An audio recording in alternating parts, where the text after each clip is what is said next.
Ermal Mamaçi, mirë se erdhe në Close Friends, gëzuar. Gëzuar, me mirë se verë u të qeta. kuqe, mirë se na gjete, dhe mirë se erdhe, dhe mirë se do shkosh. Mirë arç, edhe mirë arç. Edhe mirë arç, se janë bërë këto lërat e fjalëve në modë, më duket. Po. Janë ardhur në modë. Po, kush e ka bërë kjo Mimoza Ahmedi e ka futur në trend, apo jo? Mimoza me Ministren e Shëndetësisë. Po, ajo citonte atë. Ajo citonte. Nëse që mos ashu se sa shu këshu, Po. mos u ashuti. Jo, nuk është. Tani Vera nuk e pive? Kjo është Vera? E kuqe? Është e vetmja, po them, e vetmja pije, jo se nuk pi alkool, po Vera ka një substancë që quhet histamin, që bën një konflikt me sistemin tim dhe mundohem ta evitoj. Po çfarë mund Po të ndodh? mund të pi konjak ose whisky, çfarë dush. Ua, po nuk na the. Po it's okay. Jam mirë me ujë ose mjep një nga ato. Cilën do nga këto gjithë? Cila është ngjyra jote e preferuar? Me limon, e dyta. E dyta? Yes. Po. Është nga Lajthiza Premium Water, Thank you. është 100% vegane dhe është prodhuar me ujin e burimit Lajthiza. Kështu që do ta paguaj unë këtë tani apo?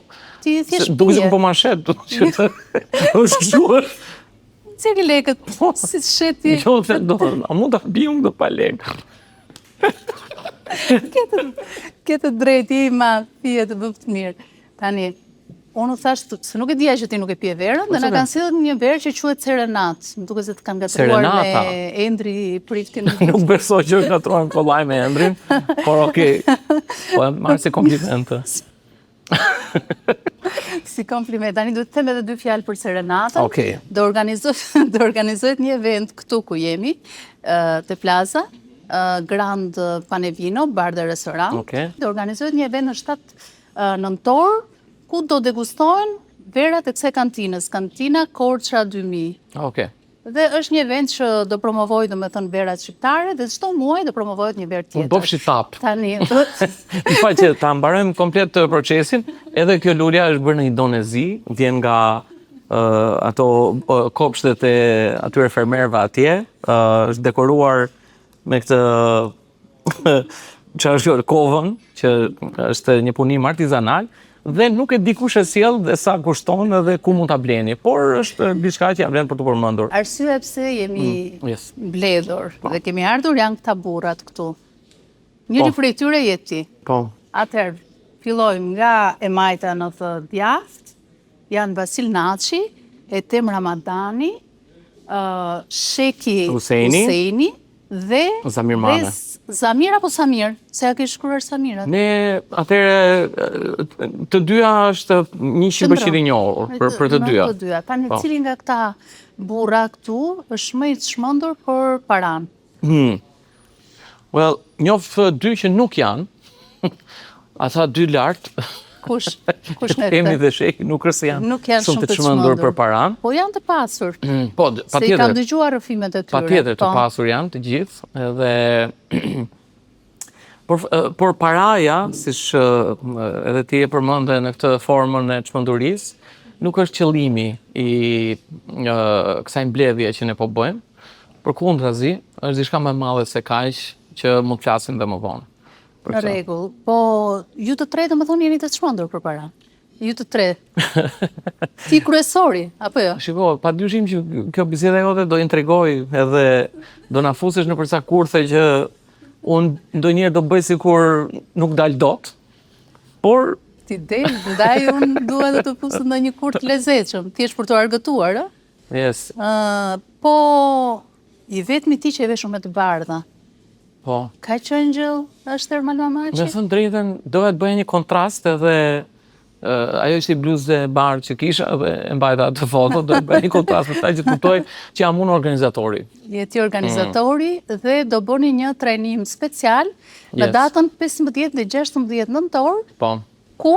Në Tiranë, në një sallë sporti, është parku olimpik, në aty tek liçeni, dhe mendoj që do jenë rreth 2000 veta të pranishëm, që do të qëndrojnë për 2 ditë me radhë. Është një trajnim jo normal, është për njerëz jo normal.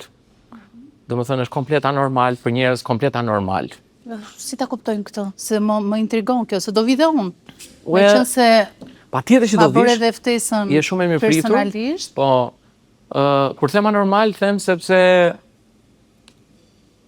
unë vetë nuk e konsideroj veten si njeri normal. Pra, gjithmonë kam qenë anormal.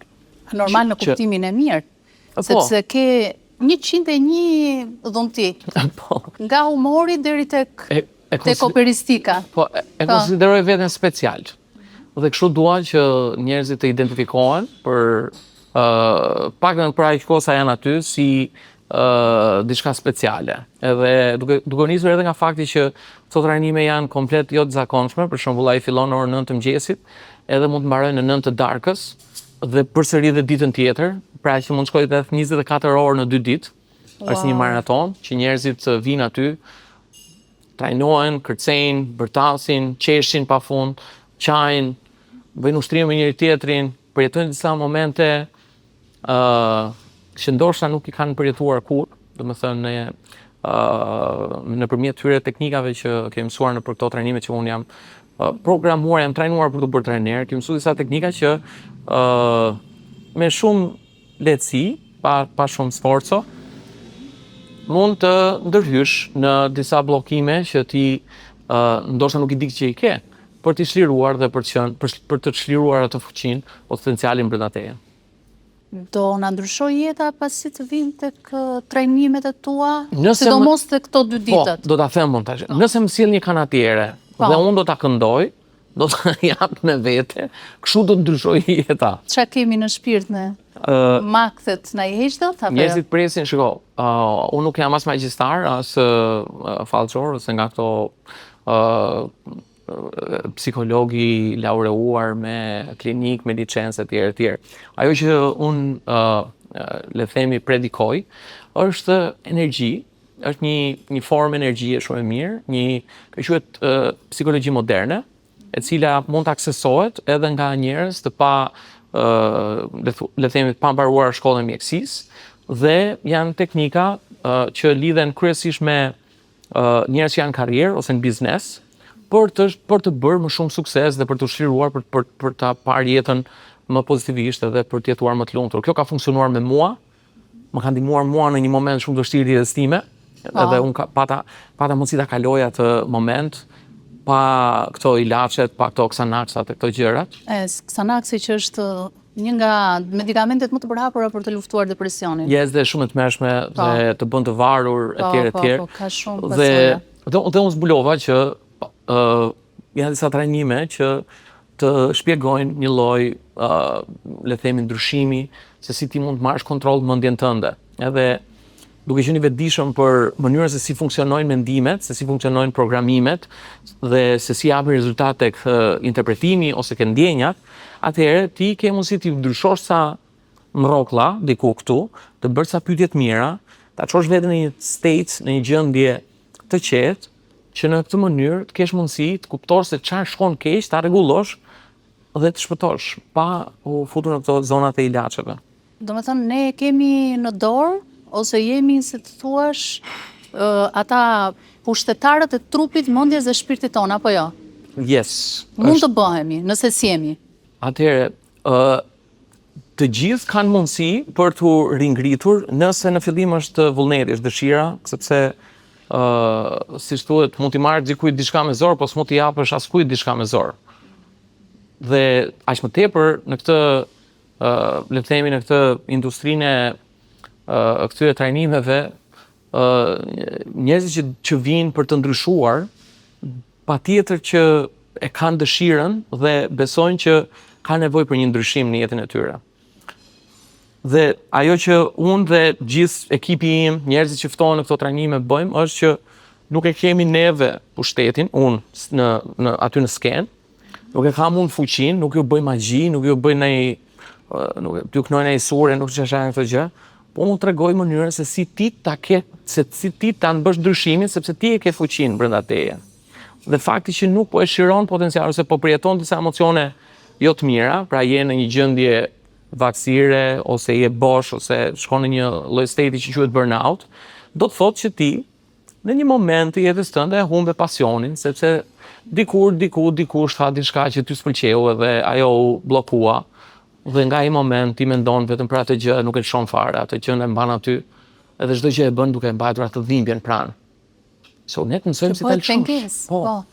Të ka ndodhur ty në jetën tënde se ti ke bërë shumë rrëfime të tilla, por doja ndonjë gjë specifike. Kur ke pasur ndonjë moment delikat që dikush të ka lënduar ose ka thënë diçka që ka dashur të presë rrugën e karrierës tënde, për shembull si aktor, si moderator, si këngëtar, si producent filmash, si shkrimtar, Me thënë drejtën, shkrimtar është fjalë e madhe. si motivues, Si autor autor libri. librit, po. Por padyshim që edhe unë kam pas momente të vështira dhe madje sa më shumë që ti promovohesh ose provon le të themi dritare të tjera të artit ose të zhvillimit të jetës, patjetër që do sulmohesh edhe momentet më të dhimbshme janë kur sulmi vjen nga miqt, ose më saktë ata që ke menduar se i ke miq, por që në një moment pa pritur, çuditërisht, pa asnjë lloj arsye kthehen në armiq ose dikush që të gjuan, të sulmon. Por ajo që kam mësuar unë se si ti kaloj këto momente, dhe kjo është një pjesë shumë e rëndësishme e trajnimit që unë bëj me 15 dhe 16 nëntor, ose këtyre trajnimeve që bëjmë, është që mirënjohja është një ndjenjë e cila mund çdo ndjenjë negative. Nëse nëpërmjet, le të themi, menaxhimit të mendjes, ti mund ta përpunosh, gjithë kjo që po them është punë me veten. Po, se ke dhe librin ti, Në garë me veten. Po në garë me veten. Po, se kam dhe një pyetje për këtë, më vonë. Po njerëzit nuk e kanë, të paktën në Shqipëri shumë nga njerëzit që jetojnë në Shqipëri nuk e dinë që duhet të punosh me veten në nivel psikologjik, pra mendor. Do të thënë, dihet kjo pjesa, do punoj me veten, nuk e di të mësoj diçka për profesionin ose për biznesin, do punoj me veten të bëj trupin, po që do punoj me veten që të marr kontroll mendimet e mia ose ndjenjat e mia, kjo është një gjë shumë larg, do thotë si punohet. Dhe nuk e kanë idenë se nëse e bën këtë, të gjitha të tjerat do jenë shumë të thjeshtë për të bërë. Po, kur dikush ta bën jetën fair, për shembull, të bëhet pengesë në realizimin e qëllimeve të tua, puno sa të duash për veten ti. Po ai ta prit rrugën se është njëri i keq, negativ. Si gjendet zgjidhja, si mund ta superosh një njeri që del para dhe të pret rrugën? Atëherë, unë tash Se ty ka dalë shumë që të kanë prer rrugën. Apo ti thjesht janë shkalon, po. Shiko, kjo meriton patjetër një vëmendje veçantë për ta marrë rastin konkret se si është, por nga ajo që ndi për këto pjesën e njerëzve toksik ose negativ, është që as mos u mundot t'i kthehesh sepse do prekesh nga energjia e tyre. Domethënë, më e mira është që ti evitosh në çdo mënyrë, në kuptimin e mirë të fjalës, jo të bëhesh i dobët ose të tregosh që je frikacak. Pra atëherë kur duhet patjetër që do kthehesh, do tregosh forcën tënde, ashtu siç e kam treguar ndonjëherë, por në më të shumtën e rasteve duhet të t'i shmangësh këto njerëz dhe t'i lesh të lefin atje tek obori. Të lehin si qenë, Po, të lehin atje tek obori tyre, aq sa i lejon ai zinxhiri i lidhur te gardhi, se më tej nuk mund të shkojnë, domethënë edhe ti duhet të largosh nga gardhi, se aq mund të vijej. Hym tani te kjo zona tjetër, në garë me të tjerët. Unë e di me veten. Ti e di me veten se kështu e ke titulluar librin, Në garë me veten. Po nëse do bëje një libër të dytë që do e titulloje Në garë me të tjerët. Cili do ishte postulati i parë i faqes së parë të librit të juve? Nuk jam në këtë fare. Domethënë e refuzoj si më pëlqen në fakt se shumica e njerëzve bëjnë garë me të tjerët. E di, po unë e kam me veten time garën. Nuk madje kur e shoh që jam fut në garë me dikë, them, it's okay, le ta fitojnë ata garën edhe ne shohim bëjmë diçka tjetër ose jemi, pra, unë dua që shpesh më thonë njerëzit nga gjen energjinë, nga gjen lumturinë, nga gjen gjithë këtë fuqinë. Unë kam vetëm një përgjigje për këtë. Unë e gjej energjinë tek progresi. Pra nëse unë çdo ditë mas metrat, mas ato hapat, mas ato dollarët, a janë shtuar, a janë, domethënë, a kam bërë diçka më mirë se sa dje, atëherë unë këtu marr energji. Nëse unë jam poshtë, do thotë që po e humb energjinë. So, kjo është. Si mbahet energjia? Dua që të hyjmë edhe pak në këtë fushën që shumë njerëz duan të dëgjojnë ndonjë taktik nga ana jote. Si mund të ruhet energjia brenda trupit ton, edhe kur kemi një gjëra për të bërë dhe jetojmë në një jetë kaq frenetike? Ka energji fizike, ka energji mendore. Dhe janë të ndryshme, a? Po, janë shumë të ndryshme. Madje kjo energjia mendore është shumë herë më e fuqishme. A ke vënë ndonjëherë për shembull që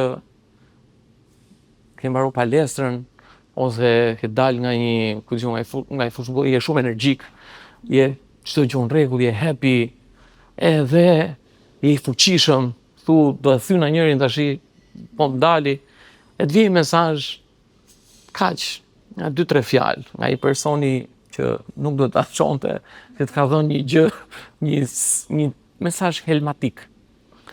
Si t'ikën gjithë fuqia, s'ke fuqi me ngretas dorën. Këputesh. Po të këputen këmbët. Edhe krahët. Që ndodhi me energjinë fizike. Që do thotë, energjia mendore mund të godasi direkt energjinë fizike dhe shkatron. Edhe kjo shpesh herë është ajo që i ndodh në më të shumtën e rasteve njerëzve që janë lehtësisht të prekshëm nga mendimet e tjerë, nga opinioni e tjerëve, nga I don't know, fjalët, dhe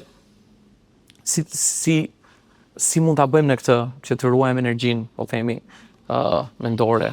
Patjetër është që ti t'jesh, ka disa forma ose teknika, po një nga ato është që të pastrosh vazhdimisht veten tënde nga mendimet negative, dhe kjo mund bëhet nëpërmjet meditimit, mund bëhet nëpërmjet këtyre takimeve që ti çlirohesh, dhe por mbi të gjitha, një gjë se si mund ta ruash energjinë mendore është që mos rri me idiotët.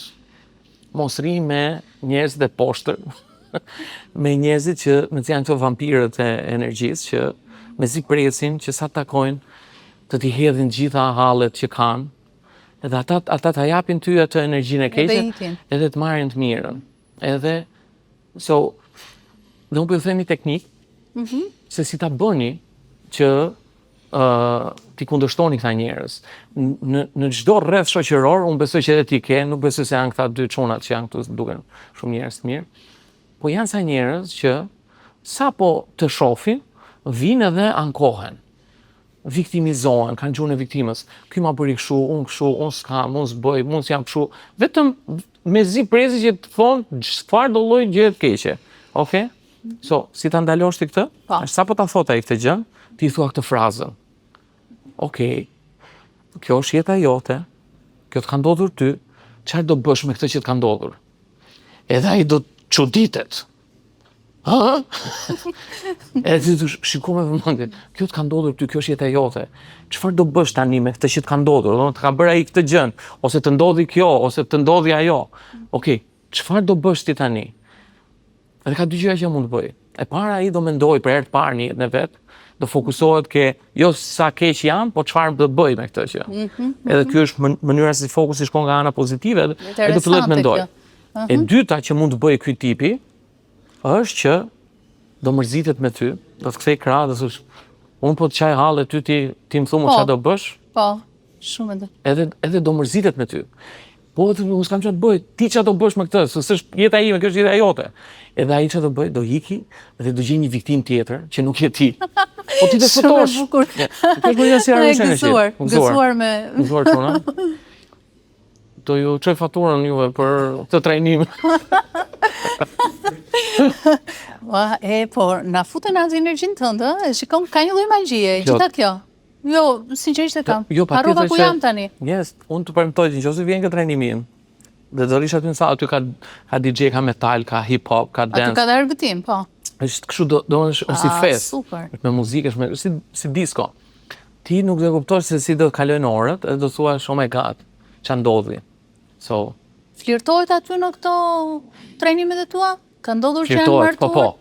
Po, bëhet dhe seks. është si disco. Të thashit, po ndoj thash, në disco edhe puten njerëzit. Po puten mi edhe aty. Jemi shumë open mind. Mjafton që ajo Ai Je I madhe për zotë. ti je dakord, personi tjetër. Je shumë argëtues. Tani, një pyetje kam unë te kjo pjesa e trajnimeve. Është më e vështirë të trajnosh një njeri apo një kafshë që mund të jetë një qen, një ari, një kal e të tjera e të tjera. Se di, se kam provu me... Besoj se e prisje këtë pyetje. Se kam provu me kafshët. Me lindi tani ndaj. Në fakt e kam provu me kafshët, kam pas I qen, që e ka pas emrin Sulo. Po, Sula? Po, Sulejman gjatë, po Sulo I thoshin shkurt. Po çfarë? S'kisha dëgjuar që dhe qeni ti vendosoj emër gjatë dhe shkurt. Po, Sulo! Edhe Trajnove? Po, u mundohet ta trajnoj, por nuk... Tani, për të përgjigjur pyetjes tënde, është një proverb ose një nga trajnerët e mi ma ka thënë këtë gjën. Sepse unë po mendohesha të trajnoja disa njerëz, edhe kuptova që jo të gjithë janë të trajnueshëm. Edhe është shprehje shumë E shikon? Është vërtet, jo të gjithë janë coachable. Pra ti nuk mund të trajnosh dikë që nuk do trajnohet, ose nuk mund të energjizosh dikë që është I fikur, ai ka vdekur. Është si ato që s'ndizet kur. Po nuk do ai, sepse nuk do. ai mund ta bëj atë, po duhet të doj, duhet të jetë dëshira. Është si një gjë që ai nëse nuk ka një shkëndi, nuk ka një zjarr aty, sa do të vogël, hidhi sa dush druti zjarrit, po s'pati shkëndi nuk ka çat ndizet. So, ky trajneri, ky mentori më tha, Ermal më tha mua, mund t'i bësh disa kuaj, mund t'i bësh kuaj më të mirë, po nuk mund t'i bësh dot gomerët kuaj. Ua. E di, është një fort shumë. Është shumë e fortë edhe I thotë të gjitha. Është shumë e fortë dhe shumë e bukur. Po dy gjinit, meshkuj, femra, gra, burra, cilët janë më të aftë për ta përthithur këtë trajnimin si... Nuk ka ndonjë përparësi që t'jesh ndonjë lloj gjenie. Unë kam, po themi 50-50, por që ajo që vej re të këto trajnimet e avancuar, sepse unë kam dhe një grup tjetër, që quhet Platin Members, dhe këta janë një, si thuash, rrethi im I ngushtë, janë rreth 100 vetë, që unë I trajnoj vazhdimisht gjatë gjithë vitit, e njerëz në karrierë ose në biznes. Ti mund të bësh ndonjëherë një Platin Members. Po. Yes, por duhet të vi? Po, çfarë kushtesh duhet të plotësoj? Çdo 2 javë. Çfarë do hadru, se më duk se kur të Çdo.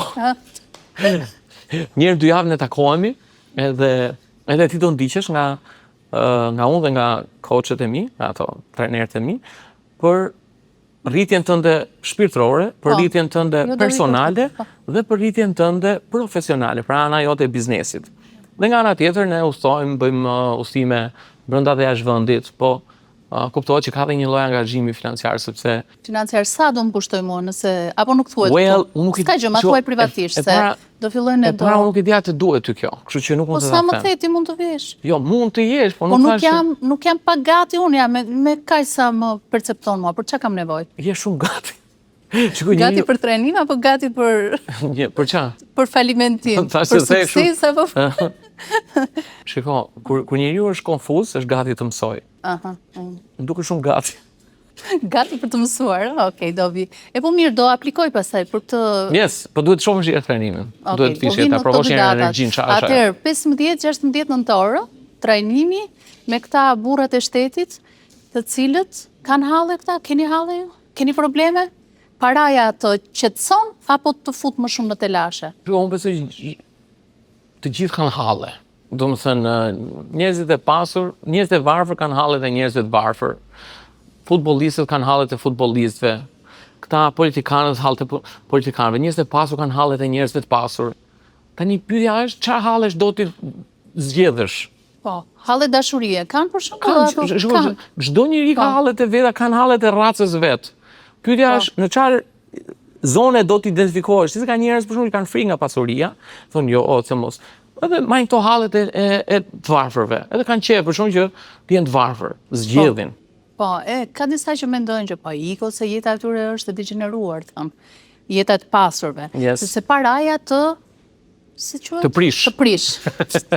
Ai që ka, ai që ka është I poshtër. Është I poshtër. Po. Ky është një mentalitet, një stereotip që e nxjerrin njerëzit që s'kan. Po. Unë jam ditë një familje normale, do më thënë pa shumë financa, prindet e mi intelektual, njerëz shumë të mirë, por që me një rrogë gjithkohës edhe vinë nga komunizmi dhe një moment të jetës tonë ne kemi qenë vetëm me një rrogë në shtëpi, domethënë me rrogën e mamit, edhe aty kanë pas momente më dramatike se ti kupton që thyen sa besime, thyen sa e ardhmja nuk është më ashtu siç e mendoje. Ti thua okay, po çfarë ndodhi tash se këta ishin me shkollë të lartë në punë. Se ishin ndryshimi sistemeve, a? Yes, e tani s'kemi bukë të ham. Edhe në ato momente mu trondit komplet jeta besimit dhe të gjitha këto gjëra që prindit e mi më kishin besuar, më kishin programuar, më kishin fut në sistem, sepse kjo që ne mendojmë themi dhe jemi, është si pasojë e besimeve që kemi. Pra besimet janë programi. Ti e ke kështu programin, sepse je edukuar kështu. Unë e kam kështu, ai ashtu. Pyetja është, ky programi çfarë prodhon? Edhe unë nëse shumë njerëz e kanë programin që më mirë pak se shumë e përdum, më mirë si miu se sa si ariu, thoshte mami. Dhe ditë edhe unë shumë më mirë si miu, ne flem rahat. Pak ata si ze gjumi natën, ne flem rahat, mu ditë gjumi 3 natës pa përbuk. Po ne s'po flem valla. E thash gjithmonë. Po çfarë moshe kishe kur e ke përjetuar këtë moment? Kam qenë 10 vjeç. 10 vjeç, traumatike dhe në këtë moment unë kam kuptuar diçka dhe kur kam parë sytë e mamit tim në atë gjë që kam parë kurrë në jetë. Edhe unë jam betuar vetes që unë do bëhem njëri aq i madh saqë nuk do t'i shoh që të mos i shoh më kurrë ato sy në atë formë, ato sy të friksuar për sjell lekët në shtëpi.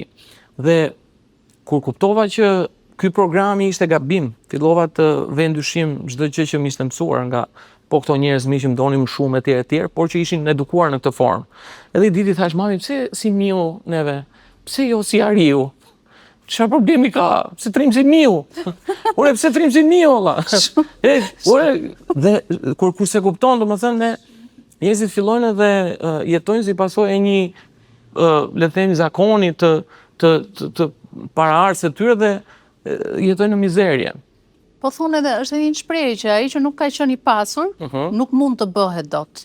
Është gabim kjo. Është gabim. Që mund ta ndryshojnë. Është shumë gabim. Po thuj se 90% ose më shumë e njerëzve që sot janë milioner, ka qenë një moment që s'kan pas asgjë. Sidomos në Shqipëri.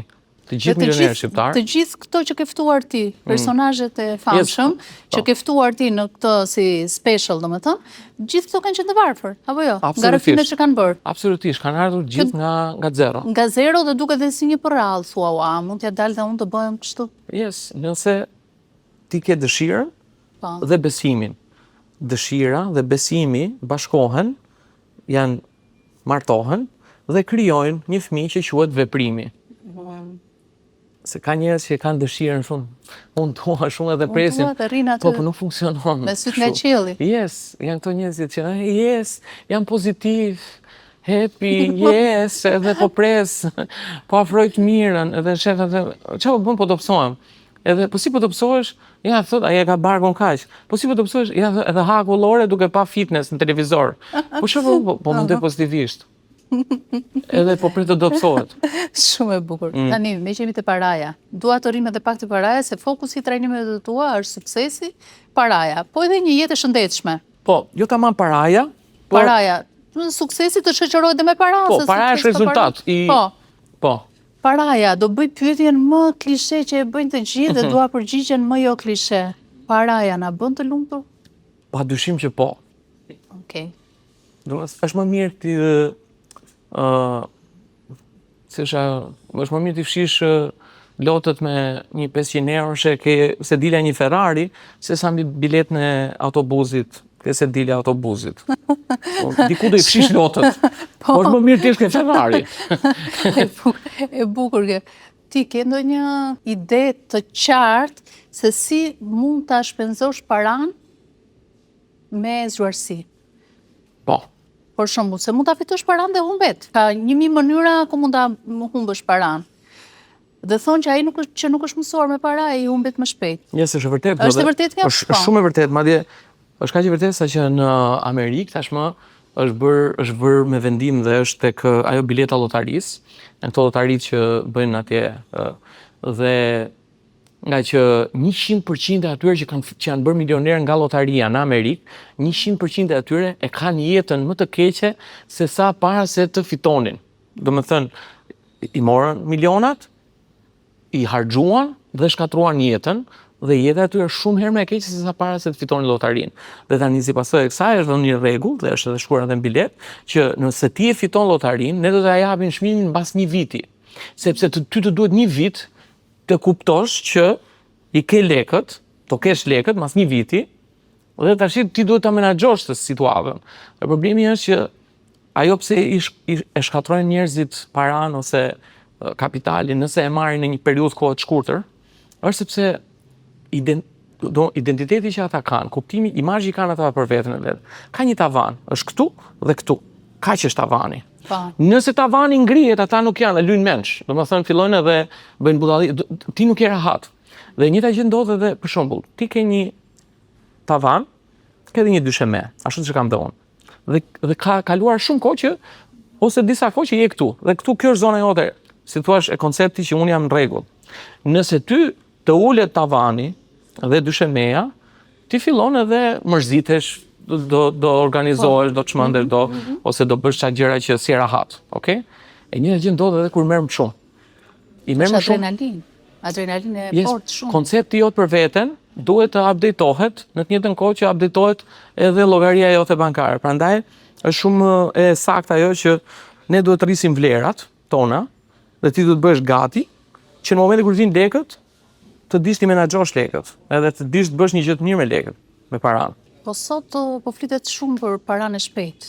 Jo vetëm kjo që tham, por edhe nga droga, nga fitime të ndryshme të jashtëligjshme. Paraja e shpejtë që pasuron këta njerëz, i bën pak më anksios apo i relakson, domethënë. Dua të di këtë efektin që ka paraja kur e kemi xhepin plot dhe kur e kemi xhepin poshtë. Çfarë na bën paraja? Është ajo që thashë, në momentin kur ti merr diçka që nuk je mësuar ta marrësh, është njësoj sikur të marrin diçka që je mësuar ta marrësh. Është një njëjti efekt. Si me ti marr lekët edhe me ti dhën lekët, është një njëjti efekt, një njëjti proces në trupin tënd. Ti nuk je rahat. More shumë do t'i japësh. Tani, për pjesën e këtyre njerëzve që merren me drogë ose me këto kriminalitet, unë e them edhe në trajnimet e mia. Po, nëse doni të pasuroni shpejt, i them merruni me drogë. Merrni me drogë, por keni parasysh hap klap, disclosure, mund të vdisni ose të përfundoni në burg për shumë kohë. Ama është zgjedhje, domethënë ne bëjmë zgjedhje në jetë. Dhe zgjedhjet kanë pasoja. Sigurisht që kjo që po them, që promovoj unë, është që ti të mos rrisësh direkt portofolin, por të rrisësh vlerat e tua, edhe pastaj portofoli jot. Patjetër që do vinë. Domethënë ti do të punosh më shumë se sa paguash, që pastaj të paguash më shumë se sa punon. Po njerëzit shpesh tani sidomos me këto Instagramat, TikTokat e këto gjërat, patjetër janë sulmuar gjithkohës dhe janë një trysni që të vazhdueshme shohin për shembull modele me jate, me makina, me bluza, me gjëra kështu, e thotë po unë çfarë do bëj këtu më bëj. Po ashtu është, krijon një depresion shumë të madh kjo që shohim. Padyshim dhe e ul atë si thua performancën tënde, në vend që ta shtosh, që të japësh më shumë, që të vihesh re, që të promovohesh, që dikush të shohë dhe thotë ky që ka mjeshtër. Unë do ta bëj, unë vdes të shoh njerëz për shkakun që japin maksimumin punë dhe e kam këtë në të gjitha bizneset që kam, në gjitha vendet ku unë punoj. I them, më trego çfarë di të bësh, nesër pas nesër jemi pronar biznesi bashkë. Se unë nuk kam si ti marr gjërat vet. Më jep maksimumin që ta shoh, domethënë unë kam një rregull që e kam në jetën time dhe e kam përdorur në çdo vend ku kam qenë. Qëndro besnik në punë të vogla që të besohen në punë të mëdha. Është një varg mbi për kjo. Edhe unë po ma dhe këtë, unë nuk e di mjep të tavolinën ta pastroj, ose ta bëj xiz, dhe nuk do tallem, sepse jam all in gjithkohës. Unë kur luaj me kalamajt për shembull, unë do të fitoj, edhe fitoj. Fiton ti? Po, fitoj, do lozë me kalamajt, do fitoj unë. Vjen Ami thot, po lemë thot, Blezi, lemë kalamajt të gjyqana. Apo losëm unë. Çfarë faj kam unë që është i voglej? Vërtet? Yes. Ore, je i çmendur. Do t'i mësosh njerëzit që foto all in ose mos e bëj fare. Më mirë thuj, nuk du ta bëj, sesa bëj sikur lozin. Bëj sikur punojnë. Ose është kjo fjala që është e tmerrshme. Do bëj më të mirën. do mundohem. Kjo është kështu, kjo është slogani të mërshëm fare, e the fiks që Kjo është futja në grusht. Ore, më thuj, mësë du ta bëj më burr. Nuk më duhet më e mira jote. Më thuj, nuk du ta bëj, ose nuk e bëj dot. Ose më thuj, po do ta bëj, maroj, unë ta di. Është si fjala kismet. Po, do takohemi, i them mamin, ai kismet. Kismet, takohemi. Si kismet? A do takohemi apo jo? Kismet. Mami, nesër në orën 10 të dal aty tek vendi apo jo? Kismet. Ti jemi gjallë. Kështu ti jemi gjallë. Okej, nëse unë ose ti nuk vdesim, po vdishim një nga ne dy nuk do. Që. Ora po vdishim ose unë ose nuk do takohemi. Nëse nuk vdesim, do takohemi në 10. Edhe mërzitë, sepse mirë takohemi. Domethënë pas një përpjekje shumë të madhe, thotë do takohemi fiks. Po. Shiko, kur thot dikush për shkakun, të kam ftuar për ditëlindje, do vish? Ti thua do mundohem. Qa po i thua? Po i thua që s'do vi. S'do vi, po ta them në shumë elegante. Unë thua më nuk vi më burr. Më thua se sa vi pjatën. Po, shumë. Së më jepi nervat kështu tash kloto. S'ke faj, nuk e faj. Nuk e faj. Nëse dikush do të vinte para një zgjedhjeve, do thoshte Ermal. Zoti. Ermal zgjidh shëndetin ose paran? Shëndetin. Always. Shëndetin, Always. Nëse ke shëndetin mund të bësh prapë lekët. Domethënë si shaj që të kemi shëndetin, dolëm prapë të këtë shprehje. Po, të kena shëndetin. Shëndeti nuk i kuptonin dikur. Po, kur fillon edhe që don pak, e kupton rëndësinë e gjërave kur nuk i ke. Ti kur u bëre nga një Ermal me pak para, në një Ermal me shumë para. E para njëra që është i pasur, je i pasur? Unë e ndjej veten shumë të pasur, në kuptimin, në të gjitha kuptimet e fjalës. Po, kështu jeti? Në shpirt, në mendje, në profesione, po në vlera monetare? Po, unë jam deri i pasur, Klot, kur kuptova që mund të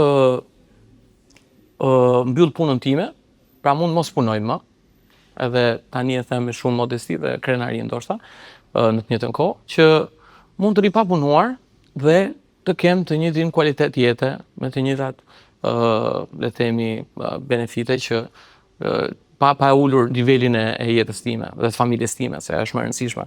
Unë ndjeva i pasur në momentin kur kisha mundësi të hiqi nga puna edhe biznesi im dhe të shkoj në çdo lloj vendi të botës dhe biznesi im të vazhdonte punën. E ke fjalën për televizionin? Në atë moment? Çdo lloj biznesi. Po flas ka shumë. Tani po flasim për konceptin e pasurisë. Do të thonë që ke kohë të lëvizësh dhe të trajnohesh. Jo vetëm kohë, po edhe mundësi. Sepse ka shumë biznesmen që nuk e kanë kuptuar akoma si thosh funksionin e një biznesi, funksionin e një sistemi, një strukture, që qëllimi nuk është që të bëj ty edhe më të varur në punë, të bëj ty edhe më shumë të lodhur në punë. Qëllimi është që ti t'jesh i lirë, biznesi të punoj, ti të paguash edhe kur fle. Nëse e bën këtë, ti je i pasur. Edhe ti vazhdon jetën, bën gjëra të tjera. Ke mundësi të shijosh jetën, familjen, kalamajt. Në këtë moment e kam ndjer veten pasur, kur kisha mundësi ta bëj këtë. Tani dua ta ndaj pak në ato fjalët kryqe të jetës son, intervistën bashkë, intervistën bisedë është kjo se. Po flasim, mbaruan punë me paran? Duhet kaloj pak tek muzika. Po, marrum, sa të pagujon? Po, sa të mjavësh?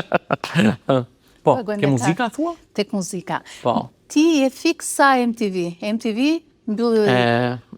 Më tërshtoja i lanë. Të tërshtoja, se kam përshtypjen që je brezi që je rritur me MTV-n. Yes. Në 81 është lançuar MTV, ti ke linë në 82-shin. Në 82-shin, po. Na fal që ta tregua më shumë, po. S'ka gjë, jam 22 vjeç, në mars bëj 43. Po flokët si ke kaq bukur njerë, se më ke bërë përshtypje gjithmonë. Nuk kam bërë asnjë ndërhyrje në trup, as gjoksin, as to mbrap, as flokët, as i gjë. Asnjë gjë. Të betohem për jetën time, s'kam bërë asnjë ndërhyrje. Madje më kanë thënë ja dy kështu nga këto kompanitë, e shef të lulen këtu? Kam një lule kështu, është një grop aty që. E shoh. Po, hajde këtu ta mbjellim neve, ta mbushim. Them, jo vëlla, e them. Po. Ky është karakteri im, ky është identifikuese. Ky është vrima ime. Nëse do quhet. Jo, bravo, flokët i ke shumë të bukur. Po shumë mirë, rrof tani. Tani duke u nisur nga MTV. Ti ke parë ndonjëherë me Ron Papajën mu? Jo, të kam parë, E po le, kam pra. parë Reglin Laknorin, më duket. Apo ju kam parë të dyve. Nuk e mbaj mend. Po. Është i madh. Është i madh. Duke u nisur nga MTV që mbylli një epokë. Po. Po, u mbyll epoka sepse tha nuk e ndjekin më. Tani, si mund ta tërheqin vëmendjen e publikut e të njerëzve që nuk u intereson më për ne, dikur na kanë pëlqyer, sot nuk na duan më. Si mund ta rikthejmë të vëmendje? Ke ndonjë truk që do na mësosh tek ai trajnimi? Ajo që di unë për pjesën e, le të them, karrierës ose biznesit, është që të gjithë kalojnë një cikël.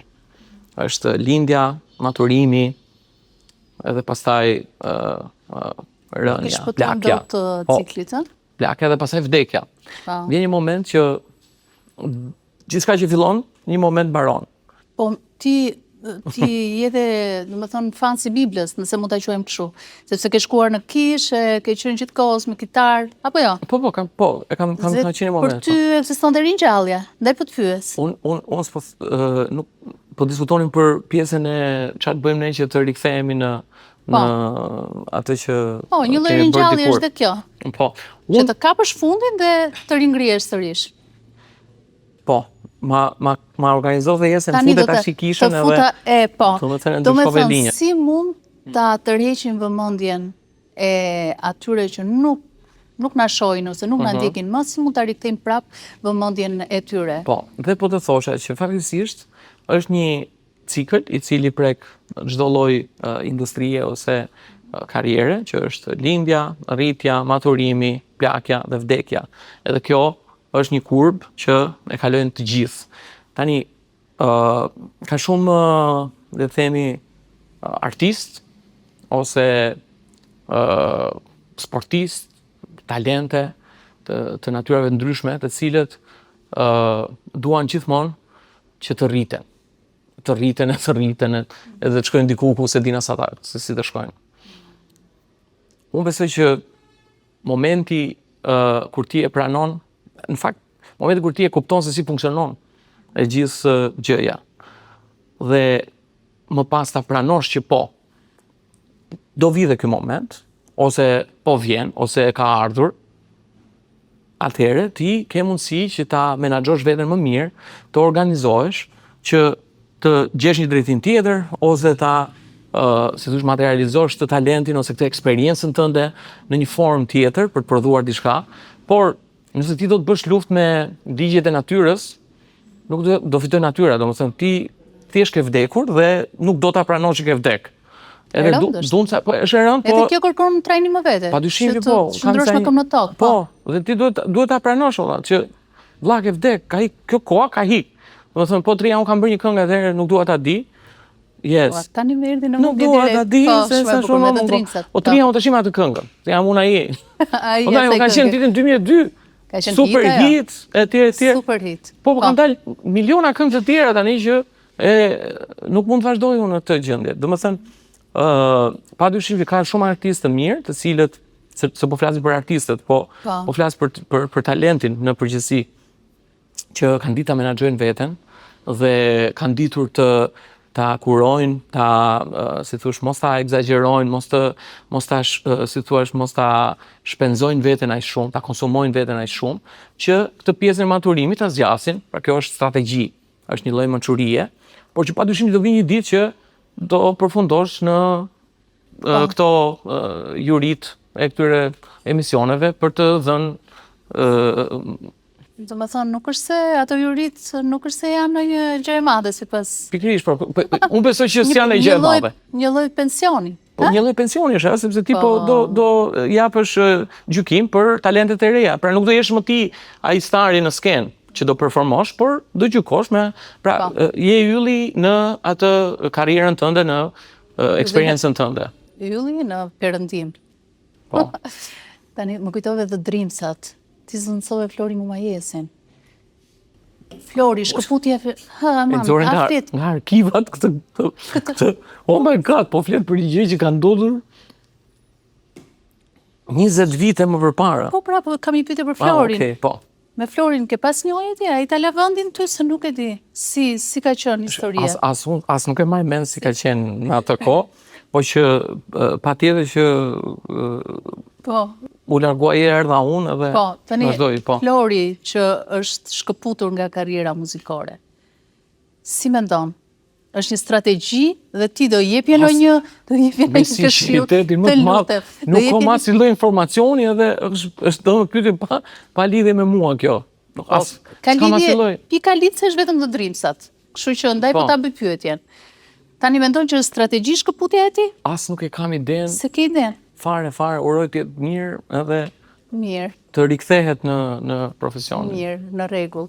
Nga muzika klasike ti përfundove të kjo muzika komerciale, si thuash?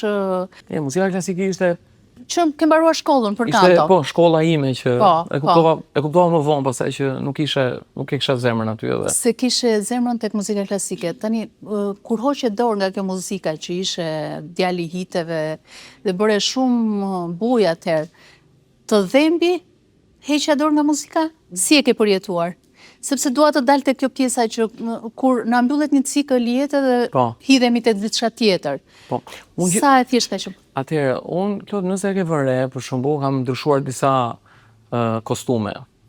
Dhe ajo që mendoj se më karakterizon është një lloj kontakti shumë i fortë që kam unë me intuitën time për të nuhatur se kur po vjen kjo faza e we're going down, qoftë me muzikën, qoftë me aktrimin, qoftë me emisionet, qoftë me whatever, kam bërë unë, filmat. Dhe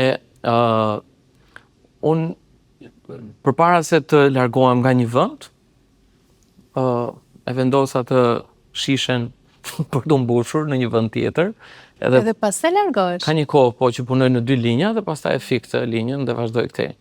Duhet ta kisha bërë patjetër këtë pyetje. Se më pëlqeu, po.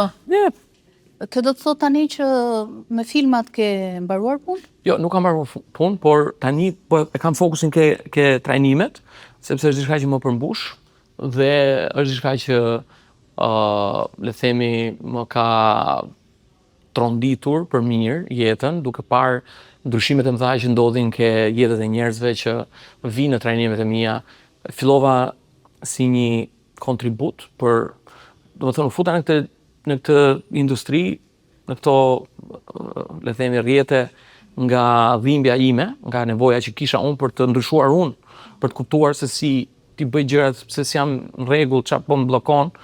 Dhe në fakt një pjesë e madhe e suksesit tim është implementimi i këtyre trajnimeve që kam bërë, domethënë menaxhimi i karrierës time ka ardhur nga që unë gjatë gjithë kohës jam trajnuar se si ta menaxhoj veten time, si të menaxhoj emocionet, si të menaxhoj biznesin, si të menaxhoj karrierën. Dhe mbasi e bëra këtë për veten, fillova ta bëj për miqt, për familjen, për kolegët e mi, për stafet e mia, i mblidhja njerëz që shkoja nëpër hotele, paguja vetë gjithë hotelin që edhe bëja trajnimet. Kështu i mësoj ato që kisha mësuar unë, edhe ishin pikërisht ata njerëz që më motivuan dhe më thanë, shiko, bëje këtë për njerëzit, se shqiptarët kanë shumë nevojë për këtë. Duket kështu si megalomane kjo, por është e vërtetë që unë e fillova këtë në 2020-ën, vura telefonin aty në shtëpi, ndeza i puro, në mes të pandemisë, ndeza i puro aty, edhe shifsha telefonin, pija puro dhe e lash videon, edhe i thash njerëzve, mos bëni gaf, lexoni romane tani. Nuk e di e mban mend që u bë një revolt nga këto shkrimtarët, si thot ai, mos lexo romane, etj. Po, e mbaj mend. Yes, u bën emisione në pandemi kështu. Po në fakt, mesazhi ishte që lexoni libra që do t'ju bëjnë juve të rrisni vlerën, sepse nëse libra motivues, jo vetëm motivues, por ka për zhvillim personal, se si ti të bëhesh më i mirë. Sepse nëse ti para pandemisë vleje 10 pikë, mbas pandemisë do vlesh 5 pikë me një herë. Edhe është vërtet ajo që ndodhi. Dhe bëra një thirrje, thash kush do të mësoj më shumë nga kjo teoria që unë dua të tregoj se si të rrisësh vlerat, si të rrisësh standardin. Kliko këtë formën, edhe për 10 minuta u arsuan 2000 veta. E më thash, okay, numrat flasin. Në fakt unë karakterizoj gjithmonë me kam numra gjithkohës. Po. Vërdall me. Dhe fillova bëra një falas edhe thash, okay, që të funksionoj, do të funksionoj si biznes. Sepse nuk funksionon gjithmonë kështu, hajde, dhe vërtet është që njerëzit kur ja jep falas nuk e vlerësojnë. Po pra ka njerëzit të. Është 100%. Ja kam dhënë njerëzve falas një gjë, atëherë trajnimi im kushton 97 euro. Por bileta shkon deri në 350 se varet ku ulesh. Edhe ka një paketë tjetër. Shumë mirë bëre që efekt të çmimin. Po. Ka dhe me 40 euro që e shef në një vend çik më larg. Po varet nga niveli ku ashtu. Tani ja kam dhënë disa njerëzve falas. Këtë biletën 350 euro. Nuk kanë ardhur. S'kan ardhur? Jo, nuk vin. Po kush ishin këto? Po si ka? Po flasim për që njerëzit nuk e vlerësojnë atë që e marrin dhurat, atë që e marrin falas. Sepse në momentin që ti e paguan diçka, paraja është energji dhe ti ke vendos energjike kjo që. Dhe kur e vendos energjia funksionon. Ermal Mamaçi. Ore çfarë ere ka mali që mban emrin Ermalti? Se si më Ka era freski. Erë freski. Po. Të përshtatet. Më përshtatet shumë edhe nëse më pyet malin apo detin, gjithmonë malin. Gjithmonë mali. Unë besoj që shpirti im ka ardhur nga mali. E pra, ndaj dhe ke emrin. E shkryuar diku atje në ato lartësitë e thella. Ti e përmetar, ë? Po, përmetar, po e di. Ndajemi kaq të mirë. Po ne jemi më të mirë në botë. Shumë në botë. Tani, ajo që kam kuptuar, që kam vënë re më saktë, në gjithë të rrugëtimin tënd, ti nga që je shumë i guximshëm, që bën përshtypje, ke dhe humor, më duket sikur je rrethuar gjithkohës nga zilia. Ziliqarët. Okej. Mendon që janë antagonistët e tu në rrugëtimin tënd jetësor? Unë nuk do t'i fusja fare në listën e personazheve të filmit tim. Nga që ke shkruar dhe libër dhe futa këtë. Po, sigurisht, por futa këtë fjalën. Patjetër këtu përcaktimi po. mund t'i përkufizoj, por unë s'dua as t'ia jap fare këtë mundësinë këtyre lloj njerëzve, sepse nëse bëj këtë i vlerësoj më shumë se ç'duhet. Ajo që unë nuk besoj se kam shumë ziliqar vërdall, domethënë sigurisht ka njerëz që nuk dihen mirë për suksesin e tjetrit, edhe e dim gjithë që shqiptari gjakun ta fal, fëmijën ta fal, por suksesin s'ta fal. Por unë kam mësuar disa le themi linja shpirtërore, teknika shpirtërore, të cilat mund t'i përdorin dhe ata që po na ndjekin tani për të mundur këto lloj ndjenjash sulmi. Dhe kjo quhet mirënjohja. Pra kur ti shikon ose ndjen një lloj të tillë, nuk duhet mendosh për çfarë mirënjohës dhe për çfarë do të shërbej ky lloj sulmi. Tani, për sa i përket xhelozisë që kanë ata njerëz, unë mundohem shumë që të kuptoj, të lexoj, se vjen një moment, Klod, kur bën këto meditime, këto ndërhyrje shpirtërore, këto trajnime të tjerë, që ti lexon njerëzit pa folur fare. Do të thjesht me energji. Është çike çuditshme, po unë besoj që është një lloj aureole që neve e kemi, edhe që e ka çdo njeri, simas llojit energjisë vet. Dikush për shembull ka energjinë mbi, dikush e ka të keqe, dikush e ka të ftohtë, të ngrohtë, me zili, me urrëtie, me mirënjohje, me dashuri etj. Dhe në këtë moment kur ne vim në një vend, prezantohemi, takohemi, ulemi dhe takojmë energjitë të njëri tjetrit, ne prekemi nga energjitë e njëri tjetrit. Edhe e ke vënë re për shembull që jemi në ndonjë vend neve, dhe na sikur na shqetëson diçka, është dikush tu, ai nuk flet. Po sikur të kruan kështu. Ose ti nuk e kalon shumë mirë, vjen dikush ulet aty, sikur bie vdekja në tavolinë. Siç të transmeton një energji të frikë, kam ndier dhomë. Unë sapo i ndjej këto energjitë me zili, me urrëtie, me ti ikën me vrap. Po unë marr telefonin edhe alo. Halle, kot. Alo, Xhaxhi, erdha.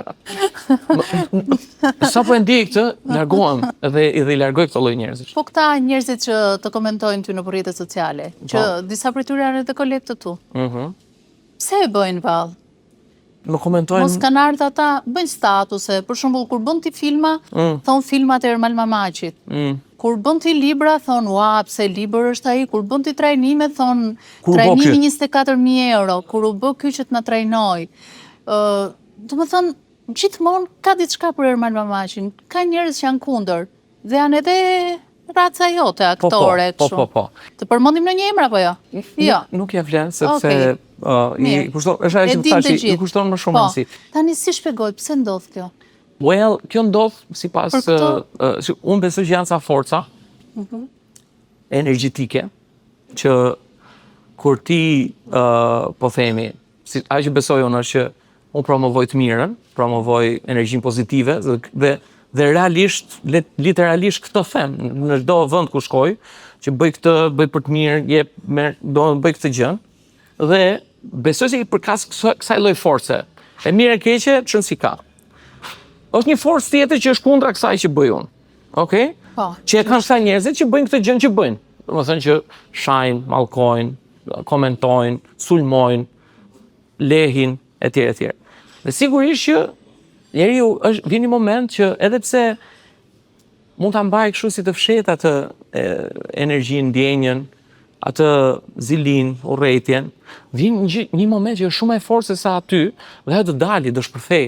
Dhe shpërthen duke u manifestuar në këto komente, statuse, në këto forma, dhe këto energjit përplasen, sepse janë kundërshtare. Dhe unë përsëri them jam mirënjohës, sepse jam larguar nga këta njerëz, dhe jam mirënjohës Zotit, universit, çfarë do të thotë që besoni, që kam arrit në këtë pikë që nuk kam nevojë të kem kontakt me këta lloj njerëzish, me këta specie të mjera që gëlojnë ato ultësirat që mundohen, dhe jam i lumtur që mund të bëj çfarë dua me jetën time, pa i kthy përgjigje fare ose as pa i lexuar këto gjëra. Do thjesht ndjej keqardhje. Të betoha me jetën time me dorë zemër, ta them ndjej keqardhje për këto njerëz. Nuk të cënojnë fare, nuk të intereson fare çfarë thonë. Zero. Madje unë mendoj që ti argëtohesh paksa. Qeshme të madhe? Të betohem, domethënë e vë kështu në ekranet të mëdha. E qeshura apo e qara na çliron më shumë? Se ti kam përshtypjen që ke provuar të dyja. E bukur është kjo pyetje. Në fakt të dyja janë po aq efektive, dhe ndonjëherë kjo e qara është më shumë çliruese se sa e qeshura, sepse ka disa momente që ti nuk e kupton, në një moment jetës tënde ti ke dashur ta thuash një fjalë, edhe se ke thënë. Ke dashur të bërtasësh, e s'ke bërtitur, ke dashur të qash dhe të ka ngecur këtu. Dhe ti kujton se e ke kaluar atë moment, pa ai moment është bllokuar diku aty, që këto quhen gjendra emocionale. Dhe ajo është si një, le të themi si një top që të bllokon dhe të çon sinjale. Sa herë që ti ndihesh mirë, ajo të çon sinjale dhe ti pa të pritur ndihesh keq. Ka pas shumë raste, po përmend rastin e një djali, nuk do ta them emrin. E them trajnim, kur vish trajnim do e shohësh se vejmë shumë me video. Kemi lejen për atë. Mamaja e tij kishte vdekur para 6 vjetësh, se ky erdhi në trajnim.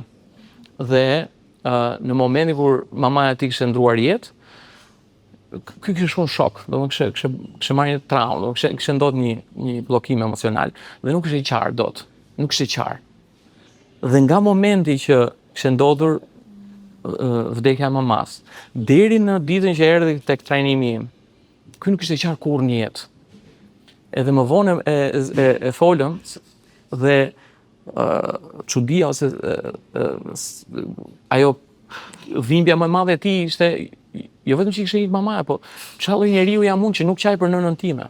Nuk e kuptonte, nuk e kishte zgjidhur dikush, t'ia shpjegonte çfarë kishte ndodhur me të. Dhe në një seancë nga ato që bëjmë aty, se bëjmë sa meditime të thella, quhen intervention, nuk jam vetëm unë që i bëj, ka sa persona të tjerë që janë kompetent për këtë punë. Ky futet në gjendje dhe arrin të shlirohet, madje shikon dhe t'jomën aty në atë meditimin, edhe qanë për herë të parë merr mikrofonin, masi mbaron këtë edhe thot aty në mes sallës, edhe thot unë për herë të parë kam qenë për nënën time, thot mas 6 vitesh. Edhe jam shumë i shiruar. Edhe ti mund ta shikosh jetën e tij si ishte i bllokuar përpara dhe se si mas asaj se kemi ndjek, domethënë tani është në Gjermani, ka ndërtu familje etj. Domethënë ai u çlirua aty. Pra ky është rasti kur një e qartë domethënë të çliron shumë se një e qeshur. Po, shumë histori prekse ishte kjo. Yeah. Por paqja shpirtërore, si arrihet në momentin që bëjmë këtë jetë që bëjmë. Trafik, po për mund vetëm trafik nëse ka një gjëra që na shqetësojnë. Unë besoj që është punë me veten, është punë e vazhdueshme me veten. Në momentin që ti i heq një herë barat e këqija, nuk do thotë se ato do dalin më. Barat e këqija janë mendimet negative. Po, ose lakrat në kokë, apo lakrat janë mentaliteti. Se u kthyem sot e këtë shprehje popullore, që se di çfarë. Ideja Se ti kush na i kujtoj. Është një punë e vazhdueshme me veten, por paqja, le të themi shpirtërore, që mendoj unë është një gjë që arrihet për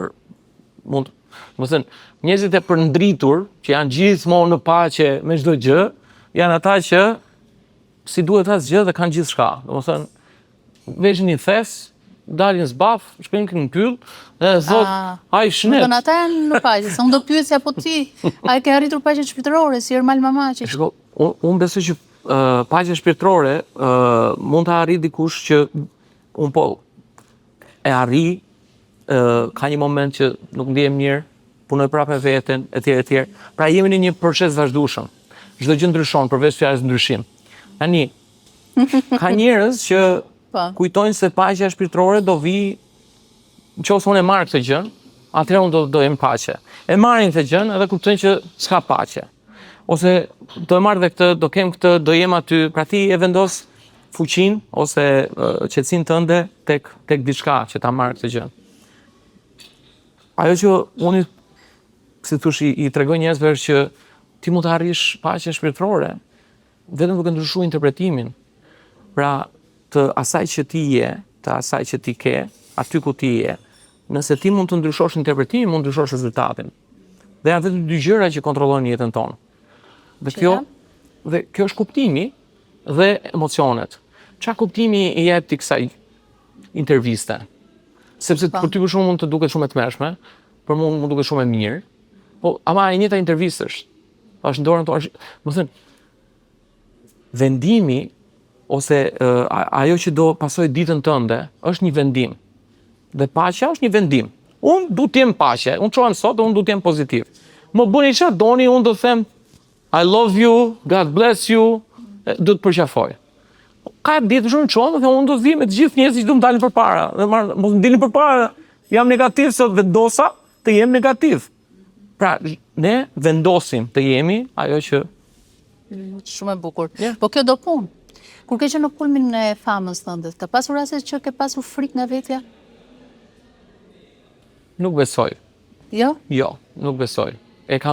Suksesi im, fama ime, ka ardhur një rritje graduale, natyrale, edhe e kam shijuar, edhe kam punuar shumë fort për të arrit aty ku kam qenë, çdo sukses që kam bërë, dhe e kam kërkuar atë sukses. Nuk është se më ka ardhur rastësisht, ose ma dhuroi dikush, ose u çudita si arrita këtu. Po aq duhet kuptojnë sa njerëz që ndoshta nuk i din disa funksione, është që ne shpeshherë sabotojmë veten sepse kemi frikë nga suksesi, në mënyrë të pavetdijshme.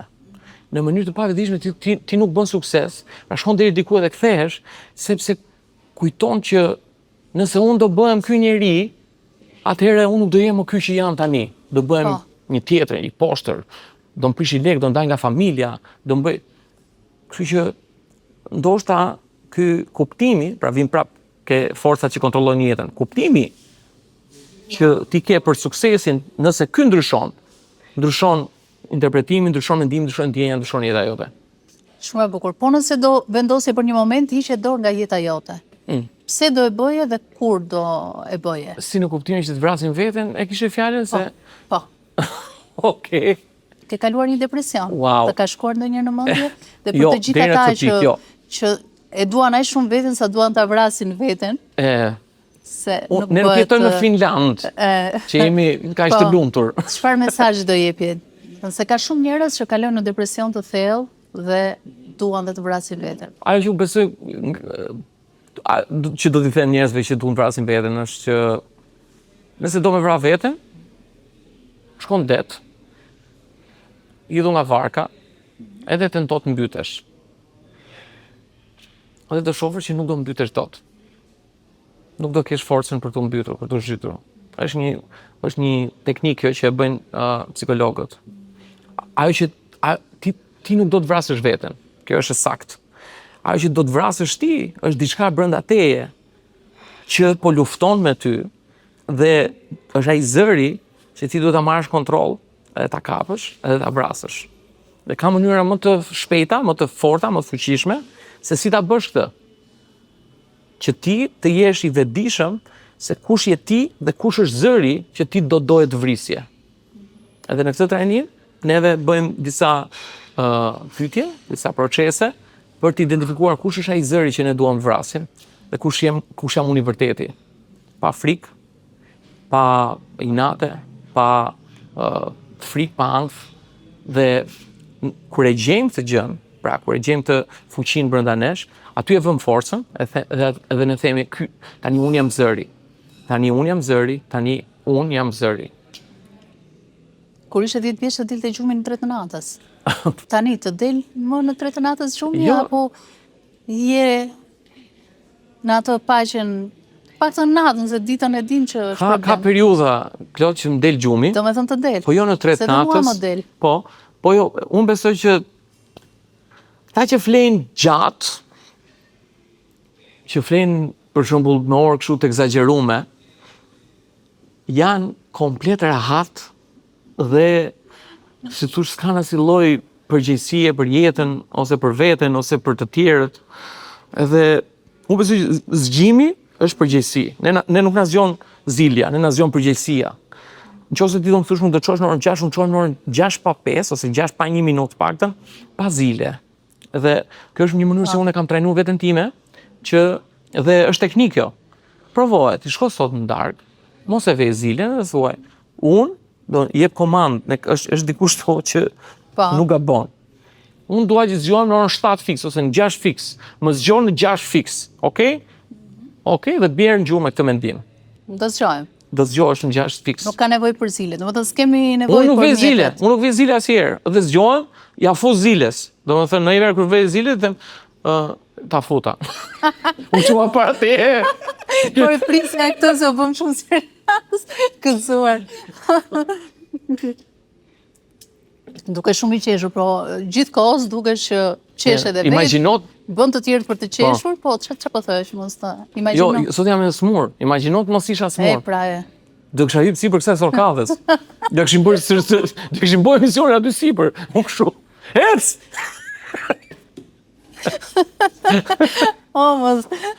Mos vdeksh ti. Ka që qeshur se ka ndodhur që të ka lënduar dikush, të ka thënë diçka, që në moment je lënduar, por pastaj të ka vlejtur për mirë.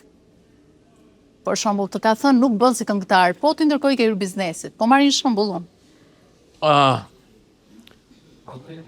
Kështu lëndime, kështu mund kam marrë, por nuk besoj që është ndonjë gjë që ja vlen për tu për më, po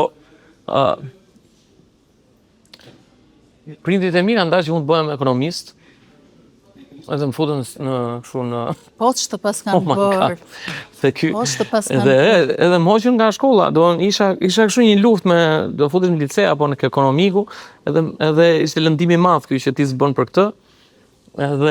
Por me forcën time, unë shkova dhe e sabotova provimin e ekonomikut, edhe fitova në lice, edhe e mora vendimin e jetës time. Po ata e dinin që e sabotova? Jo, nuk e dinin, nuk e dinin, ja thash më vonë. Sa mistreç ke qenë? Është forcë e madhe. Është edhe forcë e madhe? Atëherë të kundërshtoj prindrit, më saktë. Yes, në ato vitin 96, ishte tjetër nivel nga çështani do. Tashi fëmijët thotë 10 vjeç, thotë tash i marrum me këtë, mos më fol më për këtë temë, do marr kredi edhe do jetoj vetëm. Po atëherë ka qenë tjetër gjë. Kalojm pak tek dashuria? Po. Je tip dashuronjësi, do thoshte në një prashëri nga prashëri?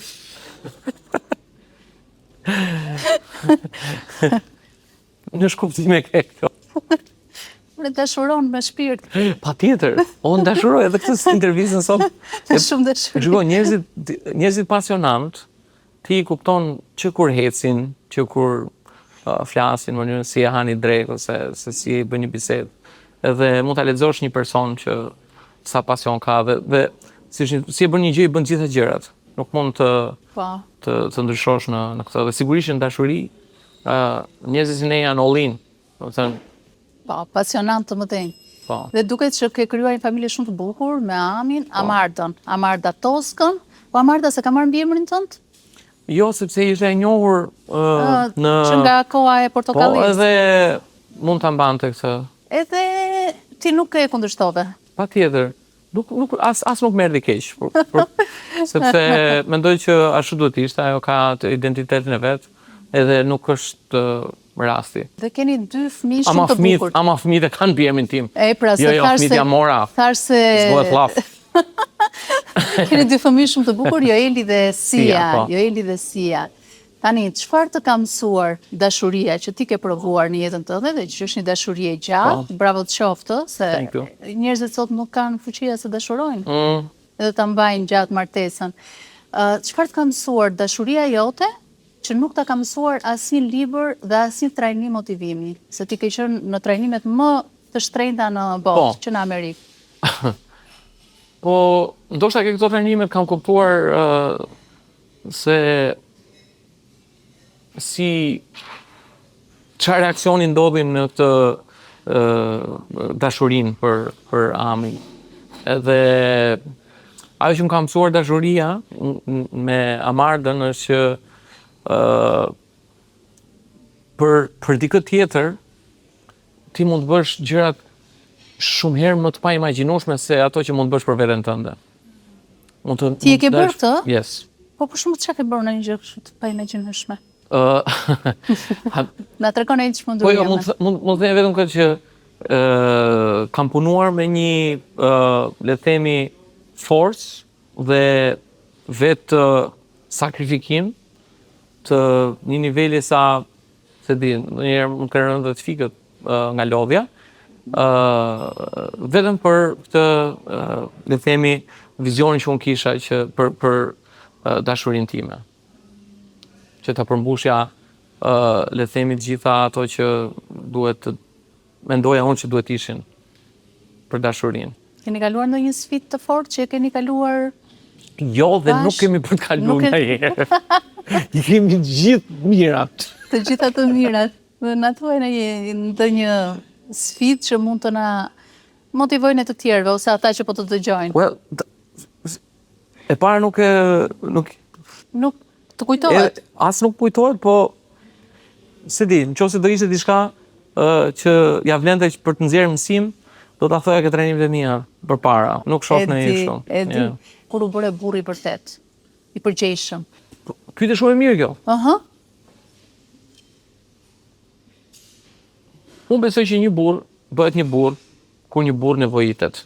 Edhe një grua bëhet një grua kur një grua nevojitet. Ti mund të shikosh njerëz janë 50 vjeç dhe flasin si kalamaj, ose nuk e di gra që janë 40 vjeç dhe llastohen e bëjnë si fëmijë. Dhe kjo ndodh sepse nuk është nevojitur ndonjëherë që ata të marrin veten kontroll, të dalin, dhe vazhdojnë janë akoma fëmijë. Presin akoma nga prindit, presin nga drejtori, presin nga shteti, presin nga Zoti. Një burr bëhet një burr kur një burr nevojitet. Edhe unë jam shumë i lumtur që në atë momentin kur prindit e mi u pushuan të dy nga puna, edhe dëgjova atë historinë që s'do kemi më bukë të ham ku dëgjojmë lekët, besoj që diçka brenda meje ndryshoi dhe unë u bëra një burr. Edhe në atë moment kam dalë kam shit paketa në rrugë. Edhe jam shumë i lumtur dhe krenar për atë moment që sepse në atë moment unë kuptova që majtë e jotja dhe kuptova kënaqësinë që unë po fitoj lek. E kuptova e preka lekun, e kuptova fillova të bëja llogarit, maja një kështu si buxhet dhe ishte lumturia më e madhe që unë sillja të kontribuoja për familjen time. E mban mend sa fitoje në ditë?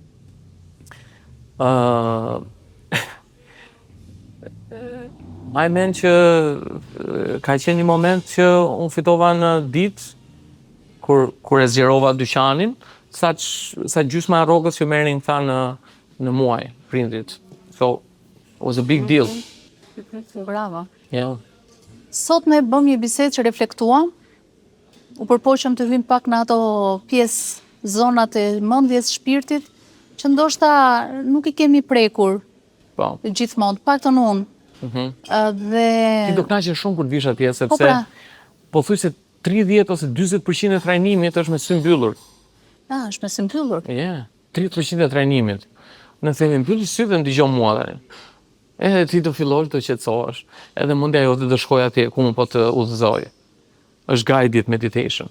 Dhe ku ndahet fantazia nga realiteti në trajnimet e tua, se duke mbyllur syt mund të fantazosh një jetë që ti nuk e ke, dhe pastaj zbret me këmbë në tokë. Sa më shumë të fantazosh, aq më mirë është për realitetin. Sepse nëse ti nuk e shikon në mendje, nuk mund ta shikosh dot në jetë. Dhe ajo që unë dua të bëj është ti të shkosh një herë me mendimet e tua, brendësia jote ta ndjej atë gjë sikur është e vërtetë.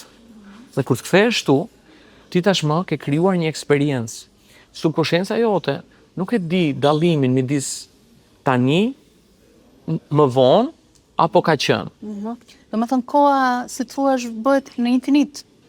Koha është një përcaktim që e kemi dhënë neve, dhe siç e di dhe nga Einsteini, teoria e relativitetit, që ndryshon.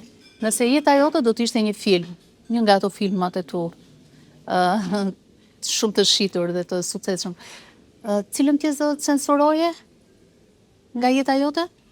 Po, nuk do të censuroja asgjë, sepse mendoj që në çdo fazë të jetës time, para ky film do ishte jo komedi, po do ishte motivues. Motivues. Dhe nuk do të censuroja asgjë, sepse mendoj që çdo etapë e jetës time ka qenë një mësim. Sigurisht janë sa momente që nuk ndihem krenar, është aty nga mosha 15-16 vjet, kur i ndodh këtyre çunave që rebelohen edhe kundërshtojnë familjen etj. Por që është fazë dhe duhet ta kaloja. Kështu që s'ke thënë një peripeci përveç se ke qenë një djalë punëtor, se që atëherë ke dalë, ke shitur, lekët i ke nxjerr vet. Ne, padyshim, por prap ka vend për përmirësim edhe. Ka vend për përmirësim. Është një ide e mirë kjo, që e kam, në fakt, për të krijuar një film, jo autobiografi, po për të xhiruar një film që flet për motivimin, për sfidat që ti bën suksesin pastaj. Po, kush do jenë personazhet e tjerë? Mos më thuaj që do jetë Edi Rama dhe Elvana Gjata. Që i ke pas? Jo, Elvana mund të jetë, po s'besoj të jetë Edi Rama, po. Edi Rama jo? Nuk besoj të ke ky film paktën. Ka qenë paktën. tek filmi I Love Tropoja, me atë parukën, si pranohej me parukën dhe me lente në njërin sy. Si pranohej? Jo, vetëm pranoj, po ishte shumë i lumtur që ta bënte atë personazh. Ne njohim gjithë kryeministrin edhe dihet ajo shpirti artistik i tij që ose I këtyre çmendurirave artistike që e karakterizojnë. Kështu që për mua ishte, le themi, një fat I madh që koincidoi në këtë pikë për ta bërë atë film që të realizohem. Ruani kontakt? Po, flasim, urohemi. Po, uroheni për ditëlindje, a? Për këto vitineri e kështu. Edhe për vitineri. Po. Të ka dërguar në një shishe verë, se ai më parë u dërgonte artistëve në një shishe verë. Po, më ka dërguar, po. Po, shumë mirë. Po, ty të ka shkuar në një mendje të ish politikës? Se po shohim një sër aktorësh që po bëhen kryetar bashkie dhe po tentojnë të bëhen kryetar bashkie. Po, them vërtetën, më kanë propozuar dhe mua dikur, para. Kam përshtypjen Partia Demokratike. Po, ka pasur ca sinjale nga PS-ja më vonë, për të bërë deputet, për të kandiduar, ose këto idetë e këtyre kryetar bashkie, po që atëherë kam refuzuar dhe e kam kuptuar që nuk e kam thirrje këtë politikën. Domethënë, është diçka që nuk e ndjej veten rahat aty. Nuk e ndjem veten rahat. Jo, nuk është zona ime. Mos ndoshta nuk e dashur të riskosh, apo jo? Po, një farë risku është, më thënë drejtën, se tash unë besoj që kontributin tim për këtë popull, për këtë vend, po e të bëj me këto trajnimet e mia, duke ndihmuar njerëzit që të mendojnë pozitivisht, se si të rritin standardin etj. Me filmat e mi, duke lënë një vepër që do t'i bëj ata të qeshin. Dhe besoj që kjo lëvizje që unë po krijoj pra këto trajnimet, që deri tani mbi 25.000 veta kanë parë trajnimin tim, janë prekur nga kjo lloj energjie dhe mbasi janë prekur, kanë shkuar, kanë transmetuar në për familjet e veta ose në grupet e tyre, pra që mund të jetë herë 4 100.000 veta. Besoj është më e madhe se sa nëse unë do isha fund politik. Dhe mund të ishte ngatruar në një ose tjetrën parti ajo energjia ime. Edhe mund të ishte edhe për më mirë, po mund të ishte edhe për më keq. Po. Nëse jeta jote do ishte një show dhe ti do bësh e gati të fikje të ulje dritat, kur do e bëje? Në kuptimin që s'do bëje jetë publike fare. Do zhdukesh e do thoshin ku shkoj ky Ermal Mamaçi. Po. Well, besoj që me këtë gjendje që jam tani, me këtë mend që kam tani, nuk do ndodhi ndonjëherë, do ndodhi vetëm kur do unë të mbyll syt. Larg qoftë. Do thoshte larg mami jot, si ta mami. 140. 140. Jetë gjatë do bërë, se thonë që meditimi dhe këto lloj trajnimesh tash të zgjasin jetën, apo jo? Dhe ndodh një reverse aging, është kthehet mrapa mosha, edhe sigurisht tash kanë kriju dhe këto kokrat që shërojnë, çfarë bëjnë. Çfarë kokrash? Këto që pinë Putini, që është biseda, se këtë gjithë që po flisem me ata kinezin. Po. Tashi, si kanë, disa nuk janë akoma të aksesueshme, po besoj kur shkojmë në 70 vjeç do jetë shpika ajo kokra. Do jetë shpikur ti parat po i bën? Po, do jemi gati. Po, do jemi gati. Po do ta japi kokën me ty. Do më japish mua. Takohemi 70 vjeç. Okej, takohemi.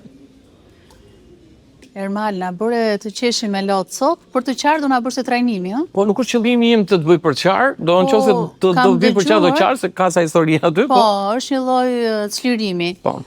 Po për të kënduar, do na këndosh një këngë sot, se për pak do ham një darkë bashkë këtu. Tashi unë kam ngel vetëm me bo balet këtu, që ta bëjmë kështu futi edhe kët, fundi dhe ish.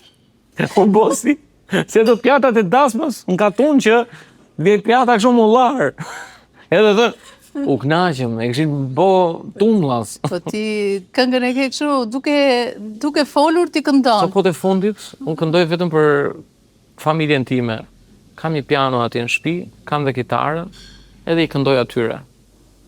Miqve që vinë atje, do të thënë, e shpreh artin tim në këtë formë. Tani do na vinë ca fjata që janë përgatitur posaçërisht për ty, jo. Janë përgatitur posaçërisht për Ermal Mamaçin. Po. Tani menaxheri Genci. Thank you, Genci. Po na shërben. Tani do të shkojmë piano. Okej. Këtu në Panevino restorant. Ja do na e thot Genci se çfarë do na shërbej. Diçka më duket si ros. Po. Nuk e di atë pëlqen. Inshallah e kanë vrarë përpara se ta sjellin. Se. Mund të na e kenë zgjedhur të gjallë? E keni vrarë për rosën? Po. Okej.